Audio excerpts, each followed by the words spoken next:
नमस्कार साथियों, स्वागत है आपके अपने YouTube चैनल में हिंदी शब्द शक्ति। आज विषय लेकर आए साथियों, हिंदी मास्टर कैडर के पाठ्यक्रम में बहुत ही इम्पोर्टेंट टॉपिक है साथियों ये, और अन्य हिंदी की परीक्षाओं के लिए भी यह विषय बहुत ज़्यादा इम्पोर्टेंट है। तो चलिए शुरू करते हैं पढ़ना। शब्द साथियों तीन प्रकार के होते हैं, वाचक, लक्षक और व्यंजक। ठीक है, और अर्थ मतलब शब्दार्थ जो हैं वो तीन प्रकार के, वाच्यार्थ, लक्ष्यार्थ और व्यंग्यार्थ। ठीक है, और इसी को शक्ति व्यापार भी कहा जाता है। वाच्यार्थ को अविधा, लक्ष्यार्थ को लक्षणा और व्यंग्यार्थ को व्यंजना भी कहा जाता है, और यही नाम अधिक सुगमता से लिए जाते हैं। ठीक है साथियों, महत्वपूर्ण बातें और देख लेते हैं थोड़ा सा।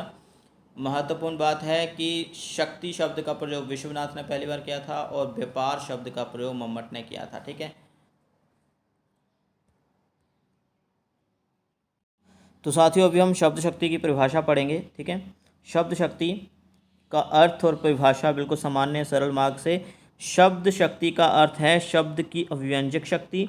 शब्द का कार्य किसी अर्थ की अभिव्यक्ति या अभिव्यक्ति करना साथियों यहाँ पर। ठीक है, शब्द की अभिव्यक्ति अथवा उसका बोध करना होता है, तो यहाँ पर करना लिखना था। ठीक है, तो साथियों दोबारा से पढ़ देते। शब्द शक्ति का अर्थ है शब्द की अभिव्यंजक शक्ति, और शब्द कार्य किसी अर्थ की, शब्द का क्या कार्य है, किसी अर्थ की अभिव्यक्ति, उसको मतलब एक्सप्रेस करना तथा उसका बोध करना होता है। ठीक है साथियों, दूसरे सामान्य शब्दों में भी आपको बता देता हूँ बिल्कुल सरल मार्ग से। शब्द या शब्द समूह में जो अर्थ छिपा होता है उसे प्रकाशित करने वाली शक्ति का नाम शब्द शक्ति है। ठीक है, आपको समझ में आया। ठीक है साथियों, बिल्कुल चित्त को रिलैक्स करके समझिए कि शब्द या शब्द समूह में जो अर्थ छिपा होता है उसे प्रकाशित करना है, उसी को व्यक्त करने वाली शक्ति का नाम क्या है, शब्द शक्ति। तो साथियों शब्द शक्ति के तीन प्रकार हैं, पहला अविधा, दूसरा लक्षणा और तीसरा क्या है, व्यंजना। अभी अविधा पढ़ते हैं साथियों। अविधा क्या है, बिल्कुल आसान, सबसे आसान शब्द शक्ति यही है। ठीक है, अभी हम पढ़ते हैं अविधा। शब्द को सुनते, साथियों लिख लीजिए और ध्यान से सुनिएगा भी। शब्द को सुनते अथवा पढ़ते ही श्रोता या पाठक उसके सबसे सरल प्रचलित अर्थ को बिना किसी अवरोध के ग्रहण करता है, वह अविधा शब्द शक्ति कहलाती है। अवरोध का अर्थ मतलब रुकावट। ठीक है, ठीक है, तो परिभाषा बिल्कुल साधारण से समझाई साथियों हमने आपको। क्या है कि शब्द को सुनते अथवा पढ़ते हुए, या शब्द छोड़ दीजिए, वाक्य को पढ़ते या सुनते समय किसी श्रोता या पाठक उसके सबसे सरल प्रचलित अर्थ को बिना किसी रुकावट के ग्रहण करता है, वहीं पर शब्द शक्ति कहलाती है, अविधा शब्द शक्ति कहलाती है। तो ये सबसे पहला शब्द व्यापार है। ठीक है साथियों, एक थोड़ी सी जानकारी और, ये सबसे पहला शब्द व्यापार है। आगे शब्दोच्चार या शब्दोच्चार, जो शब्द उच्चारण के साथ ही जिस अर्थ का बोध होता है वहीं पर अविधा या मुख्यार्थ वाच्य भी इसको कहा जाता है, वहीं पर अविधा वाच्य जब अविधा शब्द शक्ति होती है। उदाहरण के लिए कुछ परिभाषाएं समझ लेते हैं साथियों, माफ़ करिएगा, उदाहरणें समझ लेते हैं। ठीक है, जे देख लीजिए, मोहन पुस्तक पढ़ रहे हैं, बिल्कुल सामान्य सरल सपाट शब्दों में जो बात कह दी गई, इसमें घुमा फिरा कर कहना कुछ भी नहीं है। तो अभी क्या है, अभी आप जो है श्रोता भी हैं, अभी पाठक भी, दर्शक भी हैं, तो आप देख भी पा रहे हैं इस वाक्य को। मोहन पुस्तक पढ़ रहा है, बिल्कुल सामान्य सरल प्रचलित अर्थ जो है, बिना किसी रुकावट के आपने इसको ग्रहण कर लिया, यही तो है शब्द शक्ति। ठीक है साथियों, वह दौड़ रहा है, तो यह भी सामान्य सा वाक्य है, शब्द है। ठीक है, इसमें सामान्य से शब्द हैं, कोई भी घुमा फिरा कर बात जो आपको गुमराह करने की कोशिश नहीं करी गई है, बिल्कुल। ठीक है, तो यहीं पर आपको बता दूं, ऐसे ही जब वाक्य आप पढ़ोगे ना, तो यहीं पर अविधा शब्द शक्ति होगी। अगला वाक्य देखिए, वह बुद्धिमान है, यहाँ पर भी ठीक है शब्द शक्ति है, अविधा शब्द शक्ति। आगे पढ़ लेते हैं, अविधा शब्द शक्ति से जिन शब्दों का अर्थ बोध होता है वह तीन प्रकार के हैं।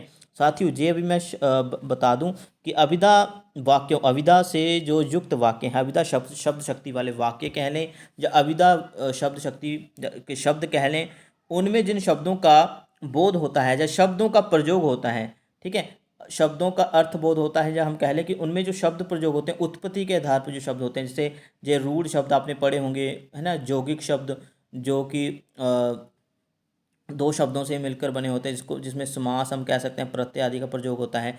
वहीं जोग रूढ़ है ना, तो ऐसे शब्दों का प्रयोग जहाँ होता है वो अक्सर अविधा शब्द शक्ति वाले वाक्य होते हैं।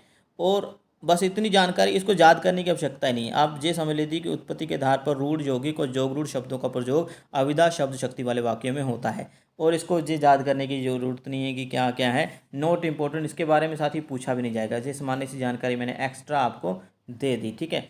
अभी साथियों देव की एक पंक्ति जो है वो अविधा शब्द शक्ति को बहुत ही ज़्यादा उत्तम बताती है, ठीक है। तो हालांकि आचार्य रामचंद्र शुक्ल भी अविधा शब्द शक्ति को बहुत ज़्यादा प्राथमिकता देते हैं, लेकिन देव की यह उक्ति अक्सर परीक्षाओं में पूछी जाती है। अविधा शब्द शक्ति को उन्होंने महत्वपूर्ण माना है। क्या कह रहे हैं? अविधा उत्तम काव्य है, मध्यम लक्षण लीन, अधम व्यंजना रस विरस, उल्टी कहत प्रवीण, ठीक है। तो इसमें क्या कहा उन्होंने कि अविधा शब्द शक्ति जो है उसमें यदि काव्य को रचा जाता है तो वो उत्तम है, ठीक है। और मध्य मतलब ठीक ठाक जो है वो लक्षणा का शब्द शक्ति है, और अधम व्यंजना रस विरस, ठीक है। लेकिन जो अधम है मतलब हम कह सकते हैं व्यंजना शब्द शक्ति है, उसमें रस जो है वो नीरस भी हो जाते हैं कई बार, और उल्टी कहत प्रवीण, उसमें बात को उल्टा कहकर मतलब घुमा फिरा कर प्रस्तुत किया जाता है। और वही समझ पाता है जो जिसको साहित्य की नॉलेज होती है। हम कह सकते हैं जो व्यक्ति प्रवीण या फिर कह सकते हैं निपुण होता है काव्यों को समझने के लिए बहुत ज़्यादा, वही उस बात को समझ पाता है व्यंजना शब्द शक्ति वाले को, ठीक है। तो इन्होंने भी अविधा को बहुत उत्तम काव्य कहा है, ठीक है। अभी हम पढ़ते हैं लक्षणा शब्द शक्ति के बारे में। जितनी जानकारी अविधा शब्द शक्ति के बारे में साथियों देनी थी वो मैं आपको दूंगा। हालांकि लक्षणा शब्द शक्ति और व्यंजना शब्द शक्ति का जो क्षेत्र है साथियों बहुत बड़े बड़े हैं, लेकिन लक्षणा शब्द शक्ति को बिल्कुल हम सामान्य सा पढ़ेंगे। लक्षणा शब्द शक्ति के 2 वेद हैं, ठीक है, उसको हम पढ़ेंगे, लेकिन उससे भी आगे बहुत सारे उपवेदों में लक्षणा शब्द शक्ति को बांटा गया है। वो इंपॉर्टेंट नहीं है, ना ही कभी परीक्षाओं में साथियों पूछा जाता है। तो हम लक्षणा शब्द शक्ति के 2 वेद पढ़ने वाले हैं, लेकिन उससे पहले हम परिभाषा पढ़ लेते हैं, ठीक है। लक्षणा शब्द शक्ति की परिभाषा क्या है? अभी साथियों देखिए, जहाँ मुख्य अर्थ क्या है साथियों, जैसे कि हमने वो अविधा लक्षण पढ़ा ना, अविधा शब्द शक्ति माफ़ करिएगा पढ़ा हमने, जैसे मोहन पुस्तक पढ़ता है, वो मुख्य अर्थ है वहाँ पर, मतलब अविधा शब्द शक्ति है वहाँ पर। बिल्कुल सामान्य सी बात जो है एक सामान्य सी पंक्ति में शब्दों में कह दी, लेकिन जहाँ पर क्या कहा जा रहा है कि जहाँ मुख्य अर्थ में बाधा उपस्थित होने पर, क्या कहा गया? मुख्य अर्थ में बाधा उपस्थित होने पर रूढ़ि अथवा प्रयोजन के आधार पर मुख्य अर्थ से संबंधित अन्य अर्थ को लक्ष्य किया जाता है। मुख्य अर्थ से संबंधित अन्य लक्ष्य की ओर या अन्य अर्थ को लक्ष्य किया जाता है। अभी मैं बताता हूँ कैसे, उससे पहले पूरा पढ़ लेते हैं। वह लक्षणा शब्द शक्ति होता है। उदाहरण के रूप में साथियों देखिए तनिक, यहाँ ये उदाहरण देखिए, मोहन गधा है, ठीक है। ये वाक्य देख लीजिए, मोहन गधा है। अब मोहन तो एक लड़का है, लेकिन वो गधा कैसे हो सकता है? जहाँ पर लिखा होता है ना कि मोहन मूर्ख है, ठीक है, एक वाक्य ये बन सकता है, मोहन मूर्ख है, ठीक है, मोहन मूर्ख है, तो मोहन मूर्ख है, एक वाक्य ये हो गया। अभी हम समझ आते हैं कि जहाँ पर अविधा शब्द शक्ति है, इस वाक्य में कौन सी शब्द शक्ति हो गई? अविधा शब्द शक्ति, क्योंकि मोहन मूर्ख है, बिल्कुल सामान्य सी बात कह दी। मोहन बेवकूफ़ है, ये भी ठीक है। मोहन बुद्धिमान है, ये भी ठीक है, जहाँ पर अविधा शब्द शक्ति है। लेकिन साथियों अभी परिभाषा पढ़िए दोबारा से कि जहाँ मुख्य अर्थ में बाधा उपस्थित हो। मुख्य अर्थ क्या है? मुख्य अर्थ यदि यहाँ पर होता ना मोहन मूर्ख है, ठीक है, तब हम कह सकते हैं कि इसमें अविधा शब्द शक्ति है, इसमें हम कह सकते हैं इसमें मुख्य अर्थ जो है उसमें कोई बाधा नहीं आ रही है। अभी जहाँ पर क्या है, मोहन गधा है, जहाँ पर मुख्य अर्थ में बाधा आई कि नहीं आई? अभी लड़का कैसे गधा हो सकता है भाई, ठीक है। अभी जो गधा शब्द है उसको लक्ष्यार्थ किया गया है मूर्ख के लिए। किसके लिए? मूर्ख के लिए लक्ष्य किया गया है, उसको उद्देश्य बनाया गया है। हम कह सकते हैं जो रूढ़ि के आधार पर ये वाक्य है, ठीक है। रूढ़ि के आधार पर ये वाक्य जो है जहाँ पर लिखा गया, रूढ़ि क्या है? परंपरा से, मतलब बहुत पुराने समय से हम ऐसी उदाहरणें दुनिया के सामने रखते आए हैं। किसी लड़के को अगर निठल्ला बताना है, मूर्ख बताना है, बेवकूफ़ बताना है, तो ऐसे वाक्य का हम प्रयोग कर देते हैं। तो यही तो लक्षणा शब्द शक्ति है साथियों, मैं कोई और भाषा नहीं बोल रहा हूँ। जे जहाँ पर एक शब्द और प्रयोग किया गया है प्रयोजन, इसको मैं बताता हूँ, बाद में बताता हूँ। जहाँ पर जो मैं उदाहरण लेकर आया हूँ जे रूढ़ी, ठीक है, रूढ़ी लक्षणा शब्द शक्ति के आधार पर है। मोहन गधा है, ठीक है, जहाँ पर मुख्य अर्थ में बाधा उपस्थित हुई। यदि जहाँ पर लिखा होता मोहन मूर्ख है तो समझ लेना वहाँ पर क्या शब्द शक्ति होती, अविदा शब्द शक्ति होती। लेकिन घुमा फिरा कर बात को कहा गया जहाँ पर मोहन गधा है, ठीक है। तो जहाँ पर रूढ़ी के आधार पर मुख्य अर्थ से संबंधित अन्य अर्थ की ओर लक्ष्य किया गया है। अगला साथी वाक्य पढ़ लेते हैं। इसमें भी बहुत सामान्य सी बात कहेगी, लड़का शेर है। अभी लड़का शेर कैसे हो सकता है? लड़का एक अलग प्रजाति है, शेर एक अलग प्रजाति है। लेकिन जहाँ पर शेर शब्द को लक्ष्य किया गया, किस ओर किया गया? निडर की ओर, ठीक है। ये भी यहाँ पर हम कह सकते हैं रूढ़ी वाक्य था, रूढ़ी लक्षणा शक्ति हम कहेंगे जहाँ पर, ठीक है। वर्षों से हम रूढ़ी से मतलब पुरानी से पुरानी परंपरा से हम ये कहते आ रहे हैं बलवान लोगों को, ठीक है, बलशाली लोगों को शेर शब्द का प्रयोग करते आए हैं, तो ये निडर शब्द का प्रयोग हम कर दिया, ठीक है। तो जहाँ पर मुख्य अर्थ में बाधा उपस्थित हो गई, लेकिन जो मुख्य अर्थ से संबंधित अन्य अर्थ है उसको जहाँ पर दिखाया गया है, ठीक है, उसको लक्ष्य बनाया। अन्य अर्थ को लक्ष्य बनाना ही जहाँ पर लक्षणा शब्द शक्ति होती है। अभी लक्षणा शब्द शक्ति के साथ ही दो वेद होते हैं, ठीक है, वो हम पढ़ लेते हैं। लक्षणा शब्द शक्ति के दो वेद कौन से हैं साथियों? पहला है रूढ़ी लक्षणा शब्द शक्ति, दूसरा है प्रयोजनवती लक्षणा शब्द शक्ति, ठीक है। तो सबसे पहले हम रूढ़ी या रूढ़ लक्षणा हम समझ लेते हैं इसको, ठीक है। ये समझना काफ़ी ज़्यादा इंपॉर्टेंट है, इसको पढ़ लेते हैं। लक्षणा शब्द शक्ति के दो वेद होते हैं साथियों, ठीक है, इसको पढ़ना बहुत अनिवार्य है, ठीक है। वीडियो ज़्यादा लंबा हो जाता है। अगली वीडियो में हम व्यंजना शब्द शक्ति को अलग से डिस्कस करेंगे, लेकिन दो शब्द शक्ति हम इस वीडियो में लाएंगे साथियों, क्योंकि वीडियो बहुत ज़्यादा लंबा हो जाता है, कई हमारे साथी वीडियो बीच में ही छोड़ देते हैं, ठीक है। तो रूढ़ लक्षणा शब्द शक्ति इसको पढ़ लेते हैं। इसमें क्या है? मुख्य अर्थ में बाधा होने पर रूढ़ी के आधार पर, रूढ़ी क्या है साथियों? परंपरा, वर्षों से जो परंपरा चली आ रही है, जो रूढ़ी शब्द का प्रयोग जो है इसलिए क्या गया है, बहुत सारे बच्चों को पता ही नहीं होता है रूढ़ी शब्द का अर्थ, ठीक है। तो मुख्य अर्थ में बाधा होने पर रूढ़ी के आधार पर जब लक्ष्य को अर्थ या लक्ष्य के अर्थ को ग्रहण किया जाता है, लक्ष्यार्थ का मतलब यहाँ पर लक्ष्य का अर्थ, ठीक है। दोबारा से पढ़ देते हैं साथियों। मुख्य अर्थ में बाधा होने पर रूढ़ी के आधार पर लक्ष्य का अर्थ किया जाता है। अभी उदाहरण के रूप में साथियों एक उदाहरण, बहुत ही अच्छी उदाहरण है। आग बड़वागनी ते पेट है, माफ करिएगा, आग बड़वागनी ते बड़ी है आग पेट की। क्या है वाक्य? आग बड़वागनी ते बड़ी है आग पेट की। साथियों इसका अर्थ मैं बता देता हूँ। बड़वागनी का मतलब क्या होता है? समुद्र में लगी हुई आग, ठीक है। तो इसमें क्या बताया गया है कि समुद्र में लगी हुई आग से भी बड़ी है पेट की आग, ठीक है साथियों। तो बड़वागनी का अर्थ यहाँ पर समुद्र की आग, लेकिन पेट की आग को अधिक खतरनाक बताया गया है।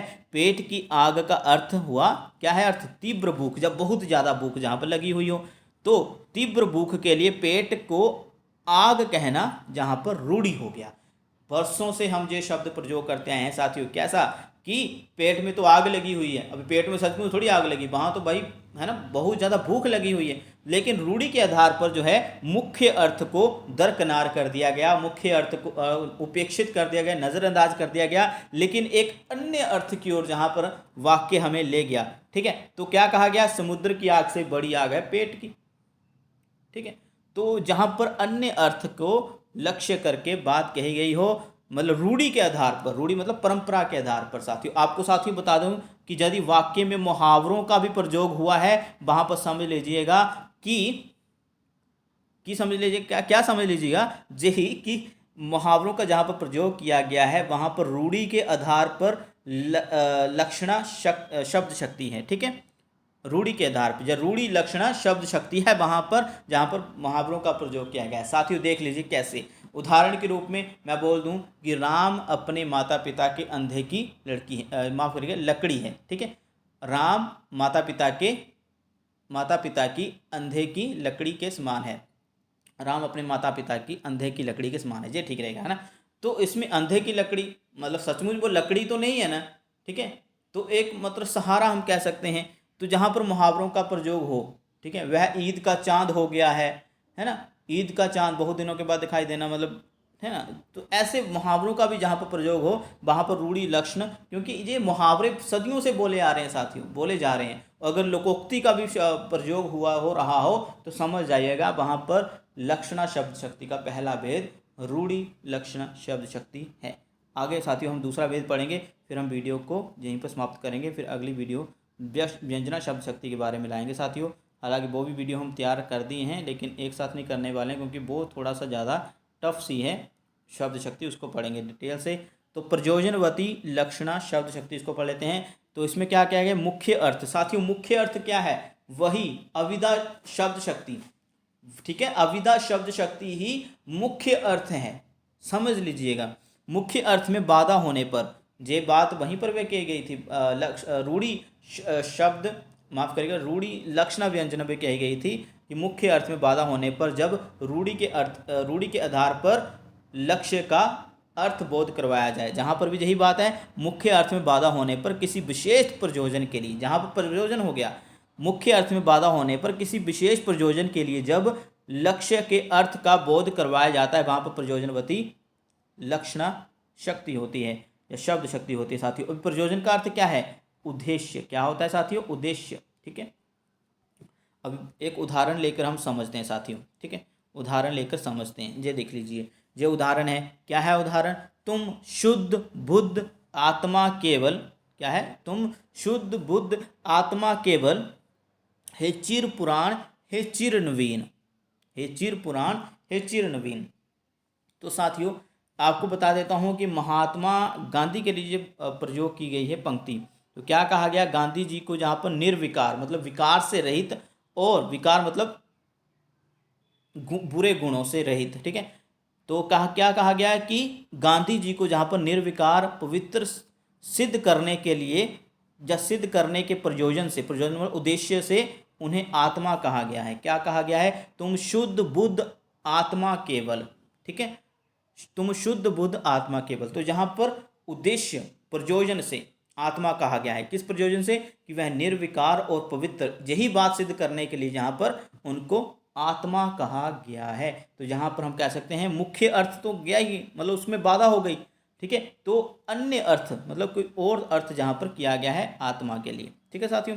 तो एक उद्देश्य बनाया गया, क्या उद्देश्य बनाया गया, आत्मा उद्देश्य है यहाँ पर, और हम कह सकते हैं और उसमें उत्पन्न करने वाले शब्द, उस उद्देश्य में बाधा उत्पन्न करने, मुख्य अर्थ में बाधा, माफ करिएगा, मुख्य अर्थ में बाधा उत्पन्न करने वाले शब्द जो है यहाँ पर निर्विकार और पवित्र हैं, ठीक है साथियों।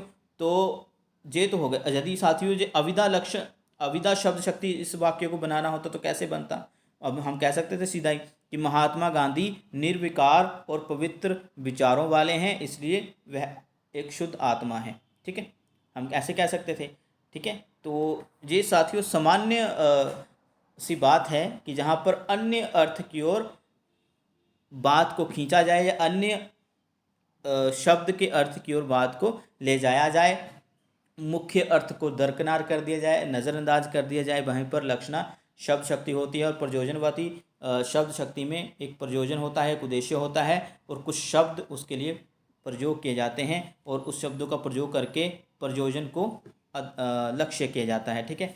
तो निर्विकार पवित्र सिद्ध किया गया है एक महात्मा गांधी की आत्मा को, ठीक है साथियों। तो ऐसे बाकी अक्सर पेपर में आ जाते हैं। ये तो अभी साथियों यदि आपको लग रहा है कि ये वेद याद करने से बात बन जाएगी, तो हाँ आपको बता दूं कि अक्सर अगर आपको पेपर में पंक्ति आ जाए ना कि इसमें कौन सी शब्द शक्ति है, तो बिल्कुल आसान होगा वो, ठीक है। लेकिन जहाँ पर साथियों वेद आ जाए, वेदों के बारे में बहुत कम पूछा गया, आपको बता दूं साथियों वेदों के बारे में बहुत कम पूछा गया है। फिर भी लक्षणा शब्द शक्ति के दो वेद होते हैं, रूढ़ि लक्षणा शब्द शक्ति और प्रयोजनवती शब्द शक्ति। तो ठीक है साथियों, इस वीडियो में इतना ही। दो शब्द शक्ति हमने कर लिए हैं, ठीक है, दो शब्द शक्ति हमने कर लिए। पहला अविदा, ठीक है, पहला अविदा। दूसरा कौन सा साथियों, दूसरी शब्द शक्ति कौन सी है, दूसरी शब्द शक्ति थी लक्षणा शब्द शक्ति।